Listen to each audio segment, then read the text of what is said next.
এখানে মূল বিশেষত্ব সেটি হলো আপনার এখানে রাজাদের যে একটা খাস কামরা ছিল, সেখানে মানে আপনার অনেক মানে মেয়ে বলতে নর্তকী বোঝা যাবে এরা যারা ছিল আর কি।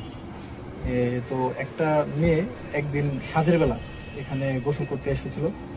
তো আসার পর এখান থেকে তার মানে লাশ পাওয়া গেছে, এটা মানে আমি শুনেছি আগে আমার বড় যারা ছিল বা যারা মুরব্বী ছিল তাদের কাছ থেকে জানা আর কি। তার এই ঘুমের আওয়াজ মানে আশপাশ থেকে শোনা যায় বা এই বাড়ি থেকে বিশেষ করে অনেকে মানে এলাকার লোকজন ধারণা করতেছে যে নর্তকী বা যেই মেয়েটা এখানে জমিদারের খাস কামরায় মনোরঞ্জনের জন্য যে নিয়োজিত ছিল, সেই রমণী বা সেই তরুণী সে যখন এখানে গোসলে আসে তারপরে দীর্ঘ সময় তাকে এখানে মানে পাওয়া যায় না। পরে হঠাৎ করে তার মরদেহ এখানে ভেসে ওঠে এবং পরবর্তীতে যে এই ভবনটি, এই পুরনো যে ভবনটি, এই ভবনটিতে যেই মানে নূপুরের আওয়াজ আসে সন্ধ্যার পরে বা গভীর রাতে, সেই আওয়াজটি এলাকার লোকজন ধারণা করছে যে এই আওয়াজটি হয়তো সেই নূপুরের আওয়াজ।